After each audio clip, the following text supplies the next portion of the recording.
Ako Jessica, nakausap nga natin yung isang kilalang campaign strategist at nabanggit niya sa atin na ilang kandidato para sa local at national positions ang gagamit daw ng Gangnam Style para sa bilang campaign jingle sa darating na eleksyon. Pero paglilinaw nga ng record label ni Psy dito sa Pilipinas, hindi ito free of charge at merong proseso para dito.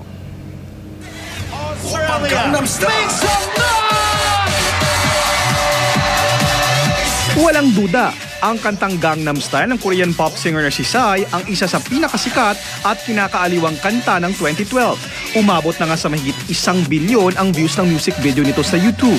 Mapabata, matanda at maging Department of Health nga, nakigangnam din. At ayon sa ilang campaign strategists na nakausap namin, malamang isang Gangnam election ang masasaksihan natin kapag nag-umpisa na ang campaign period. Dito sa isang recording studio na pagmamayari ng composer at voice artist sa si Pocholo, abala na sila sa pag-record ng mga campaign jingles para sa mga kliyente nilang tatakbo sa ilang local positions. Ngayong darating na halalan, kalikasan, kapayapaan, kabataan, kalusugan. Kung sila raw ang tatanungin, original campaign jingles ang mas nais niyang irekomenda sa mga magiging kliyente dahil bukod sa bago sa tunog, tiyak na mas walang hassle sa paghingi ng permit mula sa mga original na may-ari ng mga sikat na kanta. Pero dahil ang ibang kandidato raw, mas gusto magpagawa ng campaign jingle na pamilyar na sa pandinig, ang suggestion niya, i-tweak ang sikat na kanta. Ano yung mga sikat na songs na tinatanong sa inyo kung pwedeng pagawa? Usually Gangnam talaga. Wala nang iba. Pero ang sinasuggest ko, ganun ho, katunog ho, pero hindi ho yun. Kasi para at least maiba naman sa iba. Katunog? Katunog. Kuwari, yung gagawin mo, iibay mo lang ng konti yung nota at hahabaan mo ng konti.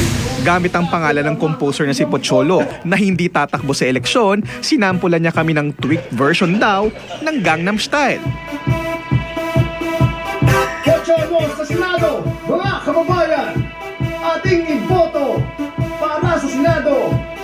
Si Pocholo sa Senado, Pocholo sa Senado, Pocholo sa Senado.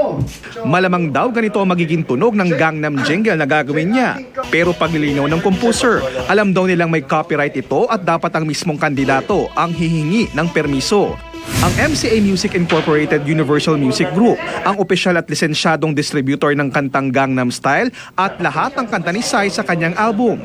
Bagaman natutuwa sila sa tagumpay ng kanta, nais daw nilang ipaalala sa lahat ng may planong gumamit ng Gangnam Style bilang campaign jingle sa darating na eleksyon. Kung gusto mong gamitin sa isang political jingle or ad to, may proseso paalam at pagkuha nitong kantan to. Ipapaalam daw muna ng MCA Universal sa record label ni Psy sa Korea ang request ng isang kandidato.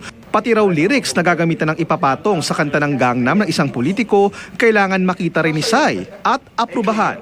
Pag pumayag daw si Psy, susunod na pag-uusapan ng presyo na depende raw sa haba at kung saan lalabas. Tumaging sabihin ng MCA Universal kung magkano ang rate sa isang international song, pero ayon sa isang source sa music industry, nasa $30,000 daw ito.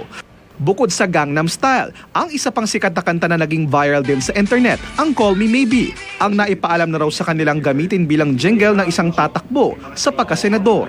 Sa dami ng kandidato, aminado silang may hirapang matrace ang lahat ng gagamit ng kantang Gangnam Style o iba pang kanta, kaya pakiusap nila. Kailangan magpaalam kasi intellectual property yan. May pag-aari niyan eh.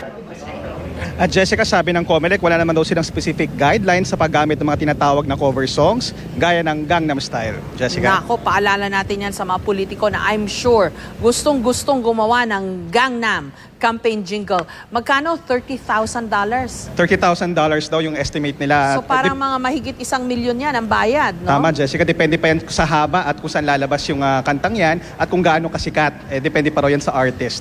Okay, pero ngayon alam na natin na isa sa matatakbong senador gagamit ng Call Me Maybe. Yes. Mukhang meron na. nagbayad. Meron at napaalam na nila at ganoon din daw yung presyong